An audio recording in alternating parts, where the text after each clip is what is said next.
Hello प्यारे साथियों, कैसे हैं आप सभी। स्वागत है आप सभी का आपके अपने चैनल स्टडी जोन प्लेटफॉर्म पर। आज मैं आप लोगों के सामने फिर प्रस्तुत हुई हूँ एक नई क्लास को लेकर।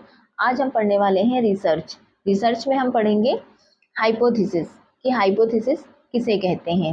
हाइपोथेसिस हमारे शोध कार्य में बहुत इंपॉर्टेंट रोल प्ले करती है। तो ये क्यों इतनी इम्पॉर्टेंट है, क्यों इतनी इम्पॉर्टेंट है किसी भी शोध कार्य को आगे बढ़ाने के लिए। यानी कि जब हम कोई अनुसंधान करते हैं, कोई रिसर्च का काम करते हैं, तो ये हाइपोथेसिस क्यों इम्पोर्टेंट होती हैं। हमने अभी अपनी पिछली क्लास में पढ़ा कि जो रिसर्च प्रोसेस क्या है, यानी कि रिसर्च के कितने स्टेप होते हैं, हमने वहाँ देखा। तो वहाँ पर भी आपके सेकंड नंबर पे, यानी कि सेकंड प्रोसेस ही है, सेकंड स्टेप ही है हाइपोथेसिस का। यानी कि सबसे पहले हम किसी भी शोध समस्या का चयन करते हैं, उसके बाद हम क्या करते हैं, हाइपोथेसिस बनाते हैं। तो क्यों ये हाइपोथेसिस हम बनाते हैं, आज इसके बारे में हम अच्छे से पढ़ने वाले हैं। तो चलिए शुरू करते हैं अपनी क्लास को और आगे बढ़ेंगे हम। अब यहाँ पर हम देखेंगे कि हाइपोथेसिस किसे कहते हैं, यानी कि मीनिंग ऑफ हाइपोथेसिस, परिकल्पना क्या होती है। A hypothesis is a statement of the researcher's expectation और a predictions about relationship among study variables. यानी कि दो या दो से अधिक चरों के बीच एक संभावित संबंधों के बारे में बनाए गए जांचनीय कथन को परिकल्पना कहा जाता है। हाइपोथेसिस क्या होती है, फॉर एग्जाम्पल मैं आपको एक एग्जाम्पल देकर बताऊंगी जिससे आपको समझ में आएगा। आप डेली लाइफ का एग्जाम्पल से अगर आप चीज़ों को कनेक्ट करके पढ़ेंगे तो आपको बहुत जल्दी चीज़ें समझ में आएंगी, क्योंकि हम रोज वही कार्य करते हैं लेकिन हमें ये नहीं पता होता है कि हम कार्य कौन सा कर रहे हैं। तो जैसे कि मान लीजिए आपकी कोई इम्पोर्टेंट नोट्स की बुक है, वो खो गई है।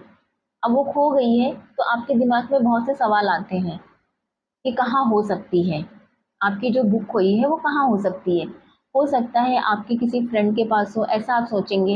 हो सकता है कि वो घर में ही कहीं पड़ी हो अलमारी वगैरह में, ऐसा आप सोच सकते हैं। क्या हो सकता है वो क्लास में छूट गई हो, क्या हो सकता है वो कहीं गिर गई हो। तो ये क्या है, ये जितने भी थॉट्स आपके दिमाग में आ रहे हैं आपकी बुक को लेकर जो खो गई है, ये क्या है, आप उसके बारे में कुछ ना कुछ प्रिडिक्शन कर रहे हैं, कुछ ना कुछ थॉट्स बना रहे हैं। मेरी जो है बुक कहाँ चली गई थी, इस प्रकार के हाइपोथेसिस आपके माइंड में आ रहे हैं, इस प्रकार के विचार आ रहे हैं।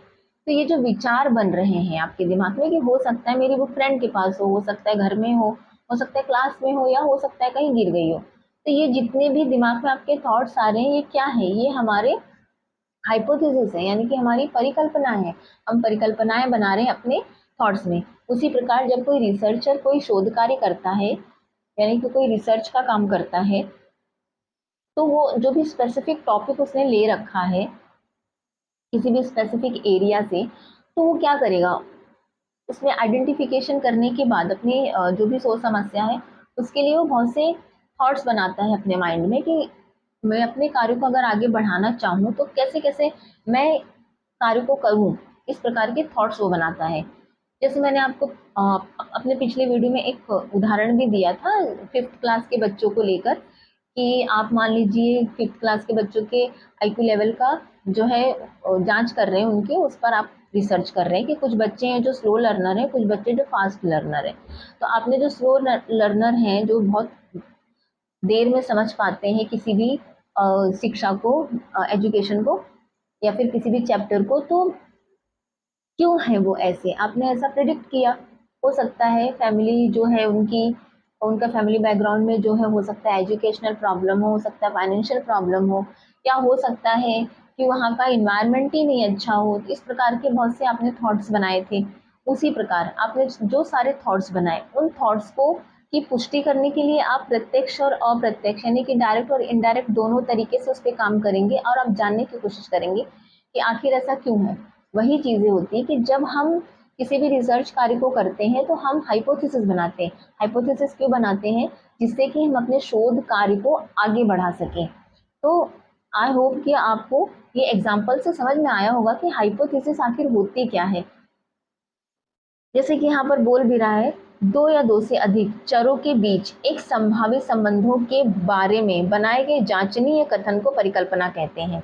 आपने दो वेरिएबल्स लिए, आईक्यू लेवल लिया आपने बच्चों का, जो कुछ बच्चे लो लर्नर हैं, कुछ बच्चे फास्ट लर्नर हैं। इस प्रकार आपने जो भी वेरिएबल्स लिए हैं, जो भी आपने अपना विषय वस्तु चूज की है, उनके बीच में आप क्या करते हैं, जांचनीय संबंध जो भी होते हैं वो बनाते हैं, उसे हम क्या कहते हैं, हाइपोथेसिस कहते हैं।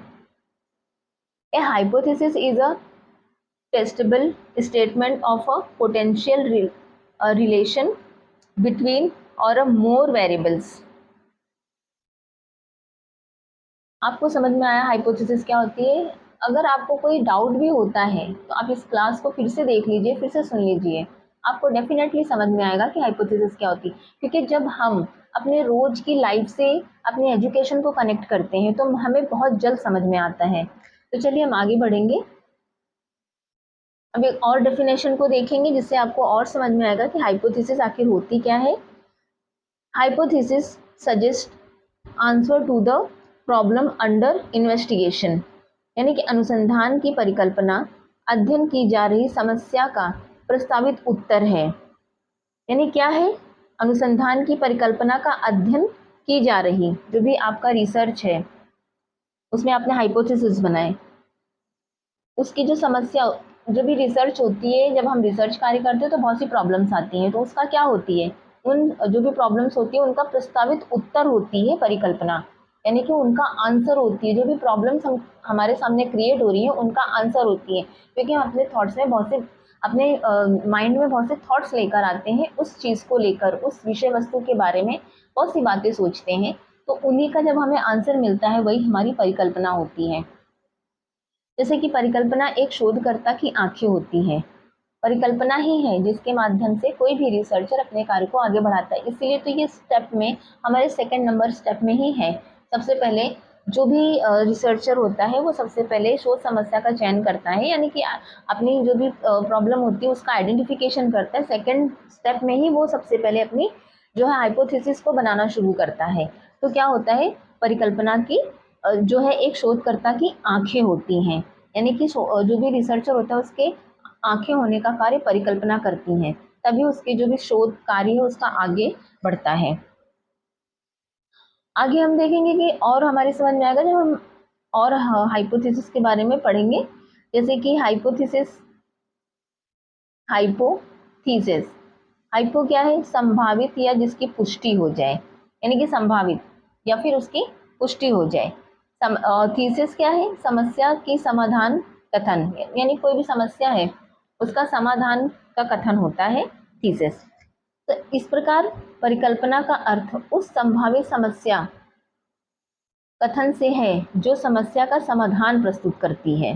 परिकल्पना क्या है, संभावित समस्या कथन से है जो समस्या का समाधान प्रस्तुत करती है। जो भी प्रॉब्लम होती है उसका आंसर ढूंढ के लाती है, वही हमारी क्या है, हाइपोथेसिस है। और थोड़ा देखेंगे हम इसके बारे में।